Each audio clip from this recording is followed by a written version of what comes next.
મિત્રો, આજનો આપણો મુદ્દો છે 11 વિજ્ઞાનમાં સંતુલનમાં રાસાયણિક સંતુલનનો નિયમ અને સંતુલન અચળાંક એટલે કે કેસી. આ સંતુલન અચળાંક જે છે, હવે આપણે શરૂઆત કરીશું ગુલબર્ગ અને વાઘના સિદ્ધાંતથી. ગુલબર્ગ અને વાઘ એનો સિદ્ધાંત, એના નિયમથી શરૂઆત કરીએ. હવે એમને શું કહ્યું? ગુલબર્ગ અને વાઘનો સિદ્ધાંત એવો છે કે રાસાયણિક પ્રક્રિયાનો વેગ તેમાં ભાગ લેતા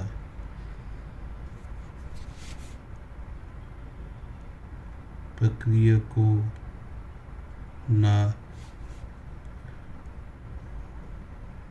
યોગ્ય ઘાત સાથેના ગુણાકાર ને સમપ્રમાણ હોય છે. રાસાયણિક પ્રક્રિયાનો વેગ પ્રક્રિયામાં ભાગ લેતા પ્રક્રિયકોના સક્રિય જથ્થાના યોગ્ય ઘાત સાથેના ગુણાકારના સમપ્રમાણમાં હોય છે. ઉદાહરણ તરીકે આપણે ધારો કે પ્રક્રિયા એ છે, એના એ મોલ વત્તા પ્રક્રિયક બી એના બી મોલ, એમાંથી સી એના સી મોલ અને ડી નિપજ એના ડી મોલ ઉત્પન્ન થાય છે. આમાં સંતુલન સ્થપાયેલું છે. તો પૂર્વગામી પ્રક્રિયા અને આ પ્રતિગામી પ્રક્રિયા બંનેનો વેગ સમાન થાય એટલે કે સંતુલન સ્થપાય. તો આના માટે પૂર્વગામી પ્રક્રિયા એટલે velocity of forward reaction VF બરાબર શું છે? વીએફ ચલે છે કોના સમપ્રમાણમાં? તો પ્રક્રિયકોના યોગ્ય ઘાત સાથેનો ગુણાકાર એટલે કે એની એ ઘાત સાથેના મોલર સાંદ્રતાના, બરાબર, મોલર સાંદ્રતા ના ગુણાકાર, યોગ્ય ઘાત સાથેનો ગુણાકાર. તો વીએફ ચલે છે એ, બરાબર, એની એ ઘાત યોગ્ય ઘાત સાથેનો ગુણાકાર અને બી એની બી ઘાત અને વી આર રિવર્સ એટલે કે પ્રતિગામી પ્રક્રિયા. તો એનો વેગ કોના પ્રમાણમાં છે? તો સીની સી ઘાત અને ડીની ડી ઘાત, બરાબર. હવે સંતુલન જ્યારે સ્થપાય વીએફ બરાબર વી આર થાય, બરાબર. સંતુલન જ્યારે સ્થપાય સંતુલન બે સમાન થાય. વીએફ બરાબર વી આર લઈએ તો વીએફ બરાબર શું છે? હવે આપણે અચળાંક મૂકી દઈએ સાથે. તો આમાં લખીએ આપણે કે એફ ફોરવર્ડ રિએક્શન માટે એની એ ઘાત ગુણ્યા બીની બી ઘાત બરાબર. આના માટે લખીએ કે આર રિવર્સ રિએક્શન માટે સીની સી ઘાત ગુણ્યા ડીની ડી ઘાત, બરાબર. તો કે એફ અપોન કે આર બરાબર આપણે મૂકીએ કે ઈ સંતુલન અચળાંક બરાબર શું થશે? તો સીની સી ઘાત ગુણ્યા ડીની ડી ઘાત ભાગ્યા એની એ ઘાત ગુણ્યા બીની બી ઘાત, બરાબર. એટલે કે આપણને યોગ્ય ઘાત સાથેના ગુણાકારના એના આધારે આપણે આ સમીકરણ મેળવ્યું. એટલે કે સંતુલન અચળાંક જે છે એ આપણને ગુલબર્ગ અને વાઘના સિદ્ધાંત પ્રમાણે આ પ્રમાણે આપણને મળશે, બરાબર. હવે જે એ અને બી પ્રક્રિયકો છે, સી અને ડી એ નિપજો છે, બરાબર. હવે એની સાંદ્રતા, હવે બીજું ઉદાહરણ લઈએ આપણે. હવે આના આધારે આપણે સીધું સમીકરણ લખશું.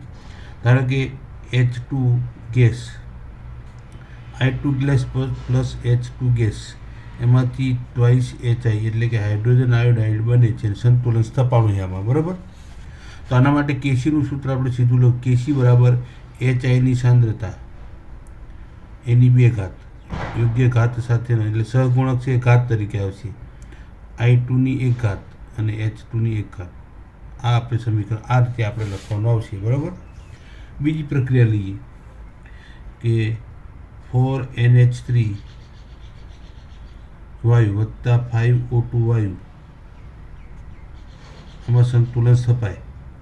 તો NH3 ધારો કે એનોના આપણને 4 મોલ મળે છે એનો અને H2ઓના 6 મોલ મળે છે, બરાબર. તો આના માટે હવે કેસી બરાબર શું લખાશે? તો NOની સાંદ્રતાની 4 ઘાત ગુણ્યા H2Oની સાંદ્રતાની 6 ઘાત ભાગ્યા NH3ની સાંદ્રતાની 4 ઘાત ગુણ્યા O2ની સાંદ્રતાની 5 ઘાત. આ સમીકરણ આપણે આ પ્રમાણે લખશું, બરાબર. એટલે આની તમારે પ્રેક્ટિસ ખાસ રાખવી. ધારો કે કેલ્શિયમ કાર્બોનેટનું વિઘટન લખીએ તો કેલ્શિયમ ઓક્સાઇડ વત્તા CO2, આ સોલિડ છે, આ વાયુ છે.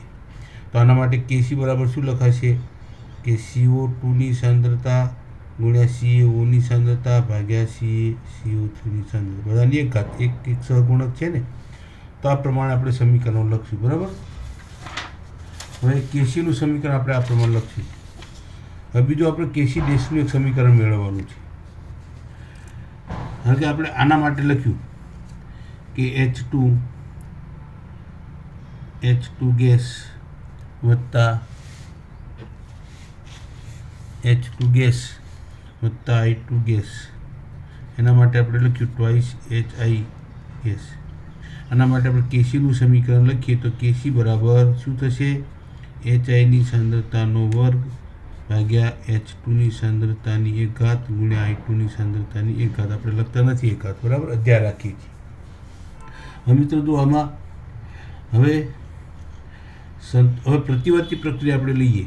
આ પ્રક્રિયાને આપણે ઉલટી કરી નાખીએ કે ટ્વાઇસ HI ગેસ અને એમાંથી આપણે સંતુલન મેળવીએ તો H2 ગેસ વત્તા I2 ગેસ. પ્રક્રિયાને આપણે ઉલટી કરી નાખીએ, બરાબર. હવે આના માટે આપણે Kcનું સમીકરણ લખશું તો શું આવશે, H2ની સાંદ્રતાની 1 ઘાત ગુણ્યા I2ની સાંદ્રતાની 1 ઘાત ભાગ્યા HIની સાંદ્રતાની 1 ઘાત, બરાબર. હવે આના કરતાં કેવી છે પ્રક્રિયા, ઊંધી છે, બરાબર. તાપમાન સમાન છે. તો આને આપણે શું લખશું, આ Kc, તો આને Kc ડેશ લખશું, બરાબર, જુદા પાડવા માટે, બીજું કંઈ નહીં, બરાબર. તો Kc ડેશ એટલે કે બરાબર 1/x, આના બરાબર x લઈએ તો બરાબર 1/Kc, બરાબર. આને આપણે જો x કહેતા હોઈએ અને આપણે Ix કહેતા હોઈએ તો એનાથી વ્યસ્ત આવ્યો તો 1/Kc, તો એટલે કે Kc બરાબર 1/Kc ડેશ અથવા તો Kc ડેશ બરાબર 1/Kc, બરાબર. આ પ્રમાણે આપણે લખશું. આ પ્રતિગામી પ્રક્રિયાનો સંતુલન અથવા પૂર્વગામીની જે પ્રક્રિયા જે થતી હોય એનો વ્યસ્ત હોય છે, આના પછી વ્યસ્ત હોય. એટલે કોઈ પણ પ્રક્રિયા, ધારો કે એમોનિયા બનાવવાની વિધિ છે, બીજું ઉદાહરણ તમને આપું.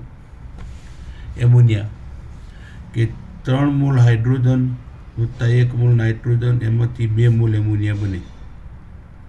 તો આના માટે Kc બરાબર શું થશે, તો NH3ની સાંદ્રતાનું 2 ઘાત ભાગ્યા H2ની સાંદ્રતાની 3 ઘાત ગુણ્યા N2ની સાંદ્રતા, મોલ પ્રતિ લીટર. તો Kc ડેશ બરાબર શું થશે, 1/Kc, બરાબર. એટલે કે આને હવે પ્રક્રિયા તમે આને પ્રક્રિયક તરીકે લો, આને નિપજ તરીકે લો. આ રીતે જો twice NH3 3H2 plus N2. આના માટે સમીકરણ લખો તો Kc ડેશ બરાબર H2ની સાંદ્રતાની 3 ઘાત ગુણ્યા N2ની સાંદ્રતા ભાગ્યા NH3ની સાંદ્રતાની 2 ઘાત, બરાબર. એટલે આના કરતાં કેવો વ્યસ્ત થયો તો Kc બરાબર Kc ડેશ આ પ્રમાણે થશે. હવે જો રાસાયણિક પ્રક્રિયામાં તત્વયોગ્ય મિતીય સહગુણકો, એટલે આ સહગુણકો, આ તત્વયોગ્ય મિતીય સહગુણકો, આમાં 1 છે, આમાં 2 છે. કોઈ એક અવયવવાળી ગુણીએ, ધારો કે આ પ્રક્રિયા છે, આ પ્રક્રિયાને આપણે 1/2 વડે ગુણી નાખીએ, બરાબર. તો શું થશે, 1/2 H2 ગેસ વત્તા 1/2 I2 ગેસ અને 1/2 વડે ગુણીએ તો HI, એટલે કે અડધો મોલ તો 1 મોલ મળશે. 1 મોલમાંથી 2 મોલ મળે તો અડધો મોલ લઈએ તો આપણને 1 મોલ મળશે, બરાબર. આના માટે આપણે Kc ડેશનું મૂલ્ય લખીએ, બરાબર. Kcનું લખીએ, Kc ડેશ 2 લખો તો ચાલશે. તો આપણે Kc ડબલ ડેશ નામ આપ્યું, કેમ કે થોડા આના આ Kc dash Kc double dash લખીએ તો શું થશે, HIની સાંદ્રતા ભાગ્યા H2ની સાંદ્રતાની 1/2 ઘાત ગુણ્યા I2ની સાંદ્રતાની 1/2 ઘાત, બરાબર. આમ લખશો તો Kc મળશે આપણને. આ Kc લખી આલો, Kc બરાબર HIની સાંદ્રતા એની 1 ઘાત, બરાબર. Kc ડેશ લખો, Kc લખો તો આપણને આ મળશે. એટલે આનો મતલબ શું થયો, એટલે કે xની 1/2 ઘાત થઈ બરાબર Kcની 1/2 ઘાત, એટલે આના પરથી શું નક્કી થાય કે જો સમીકરણ આપણે એન વળી ગુણીએ, હવે ધારો કે એન વળી ગુણીએ, એન વળી ગુણીએ તો શું લખાશે? જો 1/2 વળી ગુણીએ તો 1/2 ઘાત આવી, તો એન વળી ગુણીએ NH2 વત્તા NI2 ટ્વાઇસ HI હતો ને, તો ટ્વાઇસ NHI, બરાબર. આને આપણે 2 વળી ગુણીએ છીએ, એન વળી આને આપણે એન વળી ગુણીએ, આ પ્રક્રિયાને, આ મૂળ પ્રક્રિયા જે લીધી આને આપણે એન વળી ગુણીએ તો આવું મળશે. તો આના માટે આપણને કેસીનું મૂલ્ય શું મળશે? તો કેસી બરાબર શું મળશે?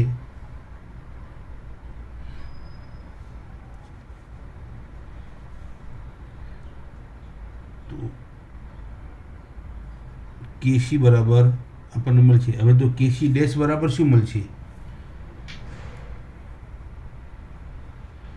તો કેસી ડેશ બરાબર આપણને મળશે 1/KC, બરાબર. કેસી બરાબર 1, કેસી ડેશ બરાબર 1/KC, બરાબર.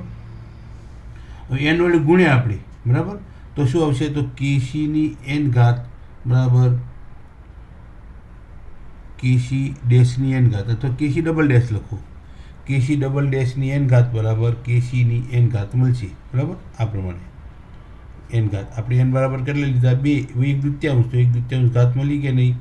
તો આપણે તો અહીંયા આમ લખી શકીએ, કેસીની એન ઘાત લઈએ આપણે કેસી, તો આપણને કેસી ડેશમાં એન અથવા કેસી ડબલ ડેશ, જે એટલે ટૂંકમાં કેસી ડેશ લખો, કેસી લખો, એકબીજાથી જુદા પાડવા માટે આપણે કેસી ડબલ ડેશ અને કેસી લખીએ, એવું કોઈ નિયમ નથી કે આમ જ લખવું એમ, બરાબર. તો આ પ્રમાણે આપણે આ રીતે સમીકરણ મળશે. અમે જે કોયડા આપણે પછી એક સાથે લઈ લઈશું, બરાબર. હવે બીજી એક વાત કરવાની છે આપણે, સમાંગ સંતુલન અને વિષમાંગ સંતુલન. 7.4 સમાંગ સંતુલન. સમાંગ સંતુલન કોને? હવે સીધી વાત છે કે જો પ્રણાલી હોય, પ્રણાલીમાં બધા જ પ્રક્રિયક અને નિપજો બધા સમાન ભૌતિક અવસ્થા, સમાન કલામાં હોય. ઉદાહરણ અહીંયા જ છે, H2 ગેસ વાયુ વત્તા I2 ગેસ, તો ટ્વાઇસ HI ગેસ. આ વાયુ બધા વાયુ અવસ્થામાં છે, એટલે કે સમાન કલા છે, સમાન કલા. બીજા અર્થમાં આપણે સમાન ભૌતિક અવસ્થા કહીએ, બધા વાયુ અવસ્થામાં છે. તો આને સમાંગ પ્રણાલી કહેવાય, સમાંગ. અને એમાં સંતુલન સ્થપાવવાનું એટલે સમાંગ સંતુલન કહેવાય, સમાંગ સંતુલન. બસ. બીજું ઉદાહરણ આપી દઈએ કે એસ્ટરનું દળ વિભાજન કરીએ. આપણે આ ઉદાહરણ આપવાનું, આ સરસ ઉદાહરણ છે, બરાબર. બીજું ઉદાહરણ આપવું હોય તો 3 મોલ હાઇડ્રોજન વાયુ વત્તા નાઇટ્રોજન વાયુ, એમાંથી ઉત્પન્ન થશે એમોનિયા, બરાબર. તો આમાં પણ આ વાયુ ને વાયુ, તો આ કેવું થશે? સમાંગ સંતુલન, બરાબર. તો પ્રક્રિયક અને નિપજો બધા જો વાયુ અવસ્થામાં હોય તો વાયુમય કલામાં હોય તો વાયુમય સમાંગ અવસ્થા કહેવાય, એટલે કે સમાંગ સંતુલનનું ઉદાહરણ બનશે. એટલે કે પ્રક્રિયકો અને વાયુ બધાની ભૌતિક અવસ્થા સમાન હોય તો સમાંગ, અને જુદી જુદી હોય તો વિષમાંગ. સીધી વાત છે. હવે જુદી જુદી હોય તો વિષમાંગ કહેવાય, બરાબર. એનું ઉદાહરણ આપવું હોય તો કેલ્શિયમ કાર્બોનેટ સોલિડ, એનું વિઘટન થાય, કેલ્શિયમ ઓક્સાઇડ સોલિડ વત્તા CO2 વાયુ. જો આ ઘન, તો કેવું? વિષમાંગ થયા. તો આ વિષમાંગ, આમાં સંતુલન સ્થપાયેલું હોય તો વિષમાંગ સંતુલન કહેવાય, બરાબર. સમાંગ અને વિષમાંગ સંતુલન ટૂંકા પ્રશ્ન તરીકે પૂછાય તમને. વાયુમય પ્રણાલી હોય તો એના માટે સંતુલન અચળાંક, વાયુરૂપ પ્રણાલી હોય તો સંતુલન અચળાંક કેમ મેળવવું? હવે તો આદર્શ વાયુ માટે આપણે જોઈએ છીએ કે PV બરાબર nRT. આનું જે પાલન કરતો એને આદર્શ વાયુ કહેવાય, એટલે કે P બરાબર N/VRT, બરાબર. હવે P દબાણ છે, બરાબર, જે પાસ્કલમાં આપણે લઈએ છીએ P. હવે N વાયુના મોલ સંખ્યા આપણને ખબર છે, V વાયુનું કદ છે, વોલ્યુમ, R અચળાંક છે, અને T તાપમાન છે કેલ્વિનમાં, નિરપેક્ષ તાપમાન જેને આપણે કહીએ, એટલે કે કેપિટલ T. હવે N/V, N એટલે મોલ અને V એટલે કદ, લીટર, મોલ પ્રતિ લીટર. મોલ પ્રતિ લીટર એટલે સાંદ્રતા, મોલ પ્રતિ લીટર થયું. N/V એટલે મોલ પ્રતિ લીટર સાંદ્રતા. તો આપણે આમ લખીએ કે P બરાબર C, સાંદ્રતા એટલે કોન્સન્ટ્રેશન એટલે C લખશું આપણે. તો તો પી બરાબર CRT લખાય, CRT.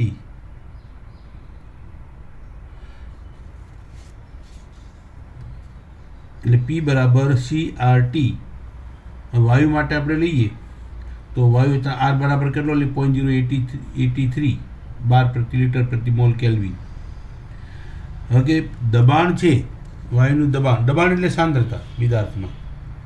જો સંતુલનમાં પ્રણાલી રહેલી હોય, સંતુલનમાં કારણ કે આ જ પ્રણાલી આપણે લઈએ HIનું ઉત્પાદન, બરાબર, એ પ્રણાલી આપણે લઈએ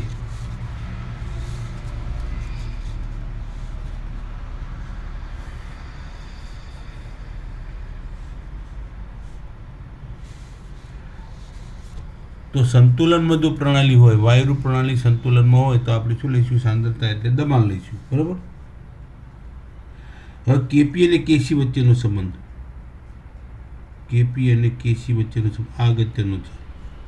કેપી અને કેસી વચ્ચેનો સંબંધ શું થાય?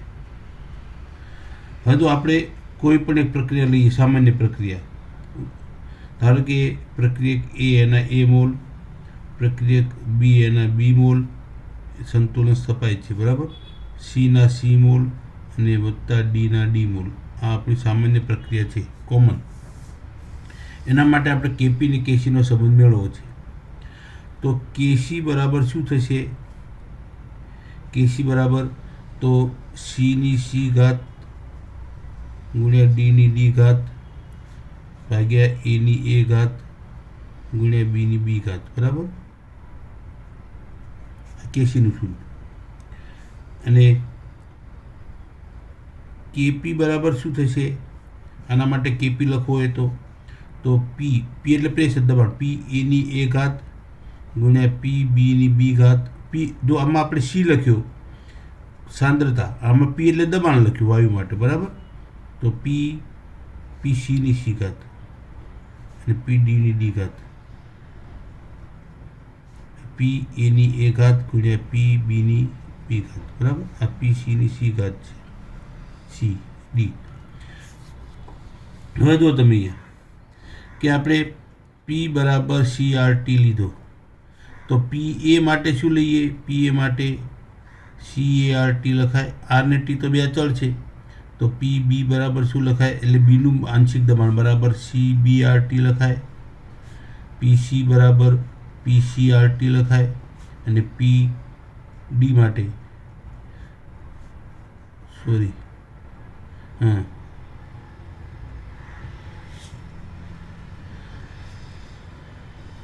CDRT લખાય, બરાબર. બધાના દબાણ લખ્યા આપણે, આંશિક દબાણ. આ જે મૂલ્યો જે છે, આ મૂલ્ય, એ મૂલ્ય આપણે આમાં મૂકી દઈએ તો PC બરાબર શું લખાય? આ PC બરાબર તો આના બરાબર PC બરાબર CCRT એની કેટલી ઘાત? તો C ઘાત. PB બરાબર આપણે આ મૂકીએ, બરાબર. PD બરાબર તો CDRT એની D ઘાત લખાશે ભાગ્યા CART એની A ઘાત ગુણ્યા CBRT એની B ઘાત, બરાબર. હવે આને આપણે વિભાજનનો નિયમ લાગુ પાડીએ ગણિતનો તો C ની C ઘાત ગુણ્યા RT ની C ઘાત ગુણ્યા CD ની D ઘાત ગુણ્યા RT ની D ઘાત ભાગ્યા CA ની A ઘાત ગુણ્યા RT ની A ઘાત ગુણ્યા CB ની B ઘાત ગુણ્યા RT ની વિભાજનનો નિયમ. હવે તો સમાન પદો સાથે લાવીએ સાંદ્રતાવાળા તો C ની C ઘાત ગુણ્યા CD ની D ઘાત ભાગ્યા CA ની A ઘાત ગુણ્યા CB ની B ઘાત ગુણ્યા RT, હું સીધું લખી નાખું, RT ની C વત્તા D ઘાત ભાગ્યા RT ની A વત્તા B ઘાત, બરાબર. સીધું લખી નાખ્યું આના બરાબર, તમે સમજો છો. એટલે તો આના બરાબર આપણે શું લીધું? આ રહ્યો કેસી, આના બરાબર કેસી, આના બરાબર RT ની કેટલી ઘાત હશે? તો C વત્તા D માઇનસ A વત્તા B, બરાબર. આના બરાબર આપણે લખશું એમ તો KC into R T raise to આનો તફાવત ડેલ્ટા એન, બરાબર. આ નિપજોના મોલ છે, આ પ્રક્રિયકના મોલ છે, એનો તફાવત એટલે ડેલ્ટા અને એન એટલે મોલ. તો કેપી બરાબર KC into R T raise to delta N, આ સમીકરણ મોલ છે તમને, બરાબર. એટલે કે કેપી તમને આપેલો હોય તો કેસી તમે શોધી શકશો, બરાબર.